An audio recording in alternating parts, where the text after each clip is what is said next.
નખત્રાણા તાલુકાના નેત્રા ગામે આવેલી પીએસસી સેન્ટર ખાતે ફરજ પરના કર્મીઓની બેદરકારીના પગલે દર્દીનું મોત થતા ભારે અફરાતફરી મચી ગઈ હતી.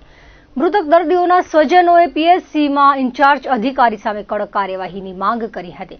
લોકોનો વિરોધ ભારે ઉગ્ર બનતા માહોલ ગરમાયો હતો. પ્રાપ્ત વિગતો મુજબ નેત્રા પીએસસી ખાતે સારવાર લેવા પહોંચેલા દર્દીને ઓક્સિજનની જરૂર પડી હતી. ત્યારે પીએસસીમાં ઓક્સિજનની વ્યવસ્થા હોવા છતાં ફરજ પરના ઇન્ચાર્જ ઓક્સિજન આપવાની ના પાડી હતી. દર્દીની હાલત ગંભીર બનતા દર્દીને સ્વજનોને નખત્રાણાથી ઓક્સિજન સિલિન્ડર મંગાવવાની ફરજ પડી હતી. દર્દીના સગાવહાલાઓએ નખત્રાણાથી ઓક્સિજન મંગાવવા તજવીજ હાથ ધરી હતી. તે દરમિયાન ઓક્સિજન સિલિન્ડર નેત્રા પહોંચે તે પહેલા જ દર્દીનું મોત નીપજ્યું હતું. આરોગ્ય કેન્દ્રના ઇન્ચાર્જ અધિકારીની બેદરકારીના કારણે દર્દીનું મોત થયાના આક્ષેપ કરાયા હતા.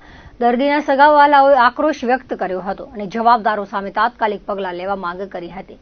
દર્દીના મોતની ગમગીની વચ્ચે આરોગ્ય કેન્દ્રના જવાબદારો સામે આક્રોશ સાથે માહોલ ગંભીર બન્યો હતો. નેત્રાના સરપંચે જણાવ્યું હતું કે નેત્રાનું સરકારી આરોગ્ય કેન્દ્ર શોભાના ગાંઠિયા સમાન છે.